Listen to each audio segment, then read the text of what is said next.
Bom, então dando continuidade à nossa aula, vamos falar um pouquinho sobre os cuidados com a comunicação eletrônica, né? Então a gente vê notícias no jornal todo dia de questão do uso inadequado dos e-mails, né? Se você está dentro de uma grande corporação que tem e-mail corporativo, você deve usar o e-mail corporativo para enviar mensagens relacionadas às questões do trabalho, né?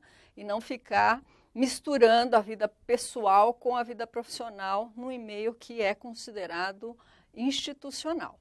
Então, além desse cuidado, né, nós temos alguns problemas que, quando nós nos comunicamos por e-mail, nem sempre a pessoa que está do outro lado interpreta a mensagem da forma como você quis. A não ser que você seja realmente muito bom, né, para se expressar por meio de um texto, né, que não é um privilégio da maioria. Tá bem? E hoje em dia a gente tem costume, né, de abreviar as coisas que a gente está falando, né? Ao invés de dar todo um contexto, vai lá e já fala diretamente aquilo que a gente quer falar. Por um lado é interessante, porque parece que é mais rápido, mas a pessoa pode interpretar erroneamente, a pessoa pode interpretar de uma forma negativa aquela sua mensagem. Por quê? Porque você não coloca emoção no e-mail. Se for para colocar emoção no e-mail, você tem que traduzir a sua emoção em palavras, em estruturas de orações, de frases, que vai o quê? Demandar um tempo enorme, né? Então tem que tomar um certo cuidado. Então e-mails têm que ser objetivos, mas quando a questão que for ser discutida for muito sensível, talvez seja mais interessante você usar um outro canal, né, onde a pessoa possa te ver, né, com todos os sentidos, possa saber que emoção que está surtindo em você e você nela, para que vocês possam evitar potenciais conflitos. Os e-mails também têm esses problemas de privacidade. E é interessante que vocês se posicionem e entendam que a empresa ela tem direito a saber o que é que está sendo discutido nos e-mails corporativos. Então, se o seu e-mail tem a terminação corporativa, ela tem que ser usada para esse fim, né? Você não vai ficar falando com um colega, com namorada, com sei lá com quem, por e-mail corporativo. Então, e todos os recursos que você usa na empresa em relação ao computador, né? Porque inúmeras empresas, se não a maioria já impedem que você consiga baixar programas, né? Que você consiga baixar vídeos, que você consiga baixar novos softwares, aplicativos, enfim. Por quê? Primeiro, porque tem o problema da invasão, né? Da invasão de vírus, enfim, no sistema corporativo da organização, e isso não é bem-vindo, vai dar um custo muito maior e um prejuízo bastante grande. Então a empresa está numa tentativa de proteger o seu sistema, né, de informação, e normalmente isso é regulado por uma central, um administrador, né, que vai lá e você pede uma autorização, ele vai lá na tua sala, enfim, ou seja lá qual for a dinâmica de operação, eles deixam ou não você baixar determinados tipos de programas. Se você precisa de outros programas, obviamente que você vai ter autorização para alguém vai baixar esses programas na sua máquina. Então não se sintam coagidos, porque é um direito que a empresa tem, né? A empresa tem que proteger os seus dados. Uma empresa sem dados, né, de informação, e está tudo no sistema de informação, ela precisa tomar uma série de medidas de segurança. Outros canais, então. Tem empresas que você não pode ter Skype, tem empresas que usam bastante Skype, né, porque o Skype é uma forma mais barata de comunicação, que você pode tanto escrever quanto ter a imagem da pessoa, enfim, e é gratuito. Mas tem empresas que não deixam entrar no Facebook. Por quê? Ou no Twitter, ou nessas redes sociais.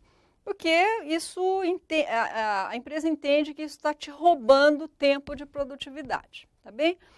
Mas aí vai muito do segmento da empresa que você trabalha e da política em relação ao uso dessas mídias sociais. Eu sei que é uma tendência crescente, né, o uso das mídias sociais. Tem algumas empresas na área de de marketing, né, de vendas, enfim, de publicidade, que precisam desses canais. E aí a gente está falando de um outro segmento de empresa, que pelo contrário, né, ao invés de ela achar que está comendo a sua produtividade, esvaindo a sua produtividade, ela entende que são meios de fomentar a eficácia dessas organizações.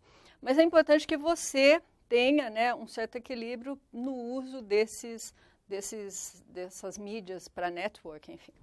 Então, esses outros canais, então tem a mensagem instantânea, software de networking, blog, Twitter e as videoconferências também. Atualmente, nós usamos muito videoconferências para nos comunicar com outros países, com outras cidades, enfim, porque isso cai o custo, né, do transporte, do tempo da pessoa, enfim, da hospedagem, e isso facilita muito a vida. Então, a videoconferência, ela é um ótimo recurso, assim como o Skype também, de se fazer reuniões, né, com pessoas que estão em grandes distâncias. Você economiza tempo e dinheiro. Em relação à gestão da informação, sobre o excesso de informações, nós estamos num mundo que nós temos informações de todas as fontes imagináveis. Com a internet nós temos assim, uma fonte inesgotável de informações, boas e ruins, né? As coisas que estão na internet não são todas que são consideradas fontes de qualidade. Então é importante que a gente saiba, né, separar, né, o joio do trigo, o que é bom e o que é ruim. E nós temos que nos monitorar em relação ao estresse dessa exposição ao excesso de informações. Então, muitos de vocês têm toda a informação pela internet e tudo mais, e ainda assina algum tipo de revista de notícias, ou jornal, né? Tem gente que ainda gosta do jornal físico, né? De pegar o jornal, de pegar a revista, enfim. E todas essas mídias que são impressas, elas já têm a sua versão online, né? Então a gente tem um excesso de informação em todos os lugares que a gente quiser, a gente pode acessar a informação. Tem que saber o quanto que você digere, o quanto que você analisa essas informações, e a profundidade da análise vai muito do tempo para refletir sobre as informações que estão lá escritas. Se você, por exemplo, tem essa questão de estar disposto, né, à disposição 24 horas por dia. Se você tem um smartphone, né, que é corporativo, parece chique, mas isso quer dizer que você está à disposição da empresa 24 horas por dia. Né? Então, a pessoa vai te ligar no celular porque é um telefone corporativo.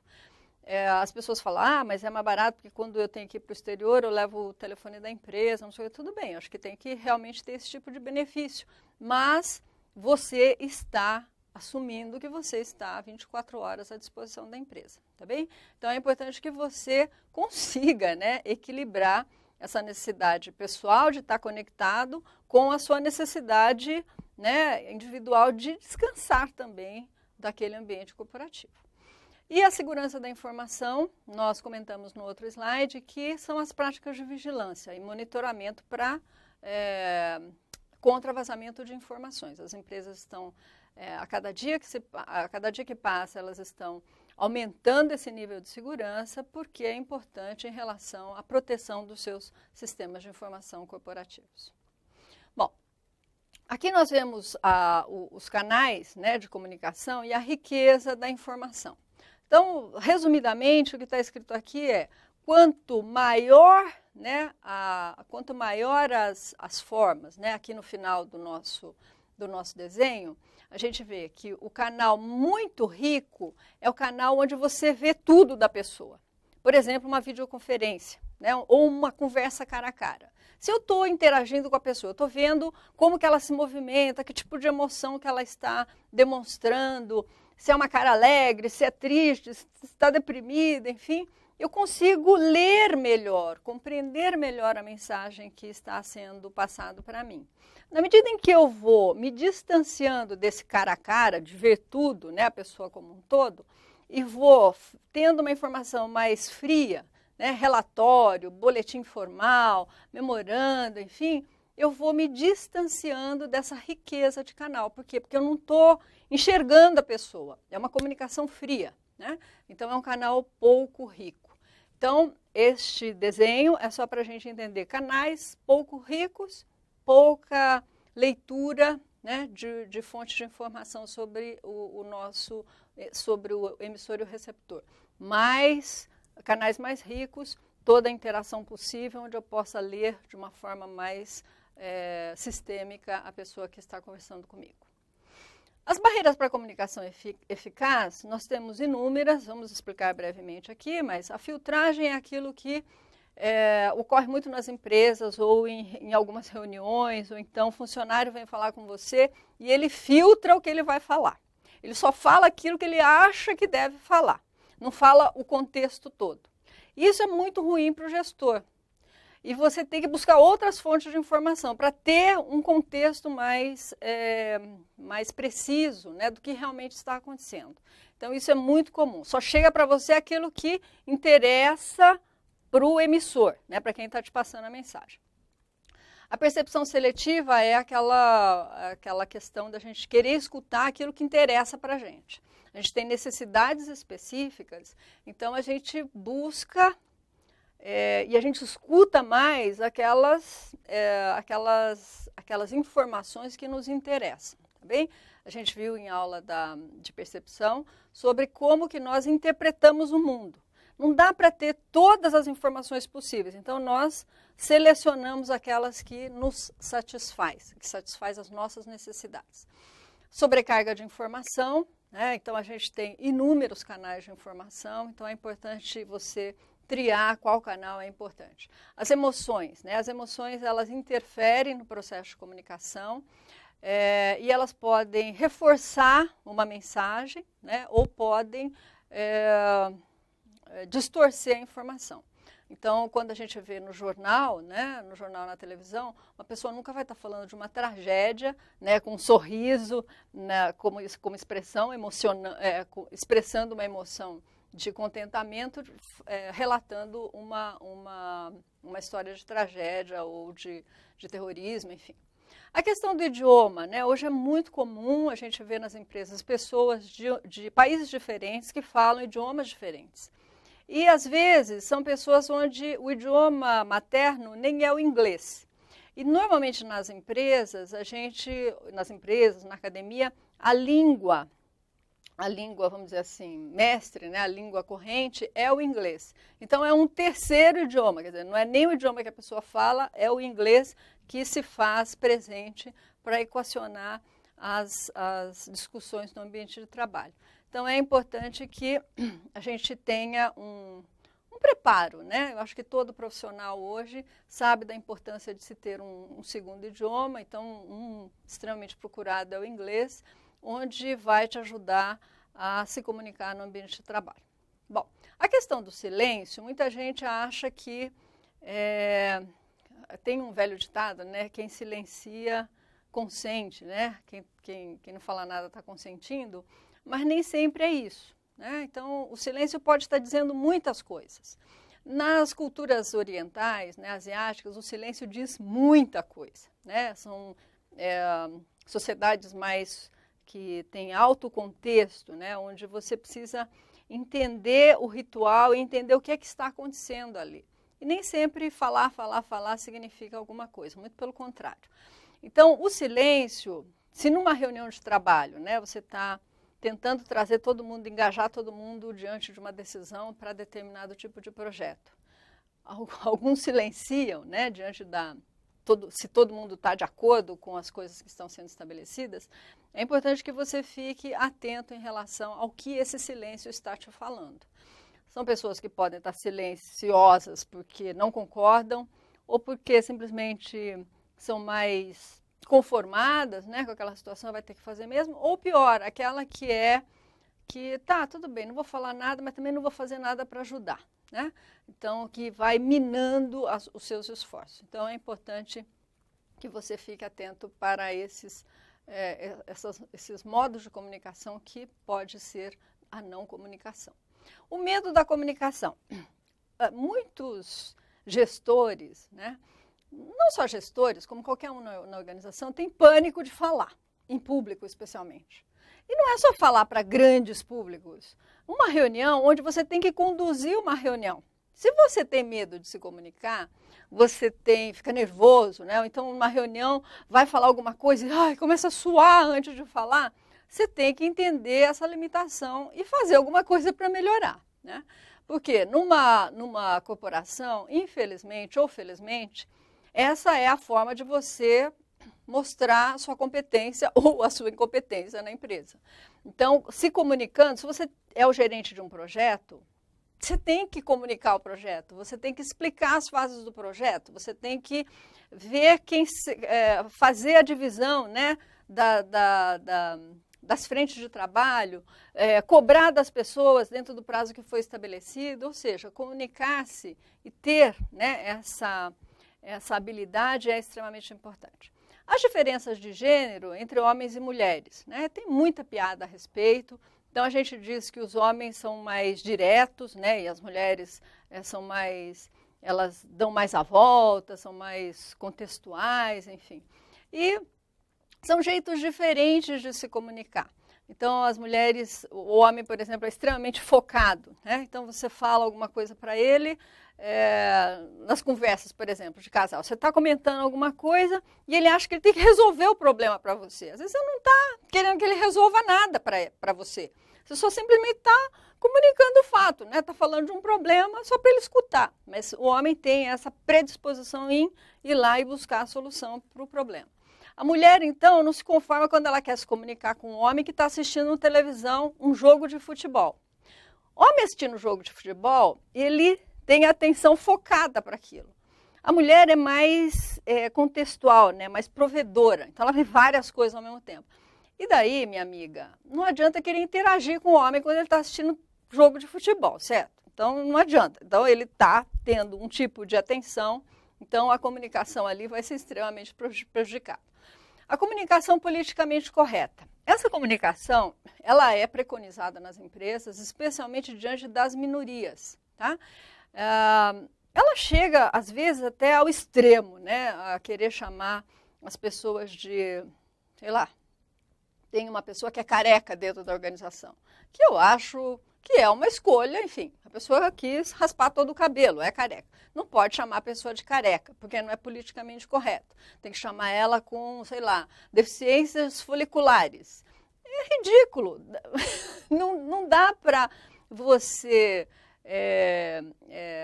extremar, né, uma situação onde chamar uma pessoa de careca, ela pode ser até uma forma carinhosa, né? Isso tem que estar muito relacionado ao contexto que você está analisando. Chamar uma pessoa de velhinha, né, dependendo do contexto, pode ser um chamamento carinhoso e não um chamamento pejorativo, tá bem? Então, em relação aos negros, né, a gente tem que falar descendente afro-brasileiro ou afro-americano. O japonês, né, você não pode falar o japonês, tem que falar asiático ou nipo-brasileiro, né? Então, são questões que você tem que ver como que ela se adapta à sua situação organizacional, tá bem? Então, a comunicação nesse sentido é extremamente importante. Para finalizar, as implicações da comunicação hoje, eu acho que especialmente nós temos que ter atenção para essas barreiras culturais. Como é que a semântica, a conotação, a forma como você fala, o nível de tolerância a conflito, como que é visto em culturas diferentes.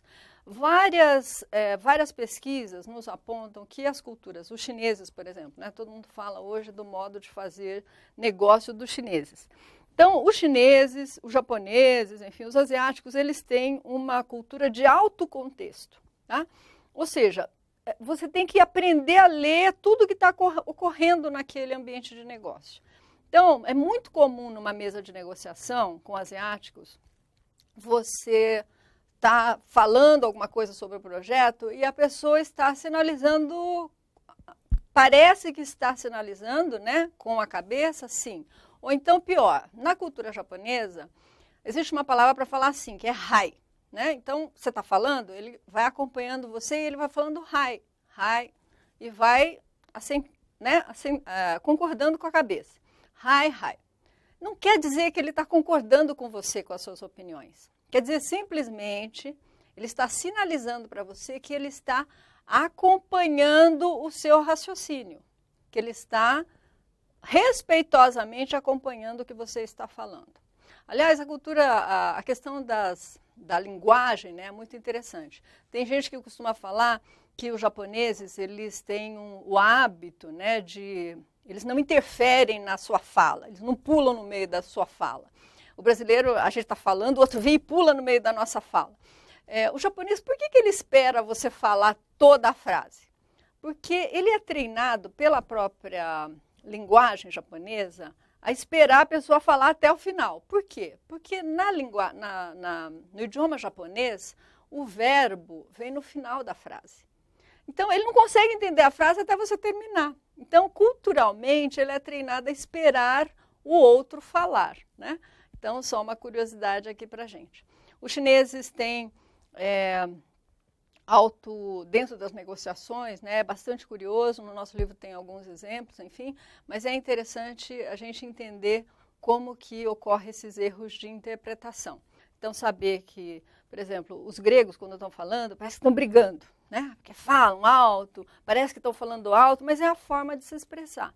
Então, saber que, diante da cultura diferente da sua, você tem que não interpretar, porque você interpreta baseado nas suas pressuposições, nas suas premissas culturais. Então, olha a situação de longe e tenta descrever o que está acontecendo na situação. Não julgar, porque aí a gente está também interpretando a situação, que é um erro perceptual. Obrigada.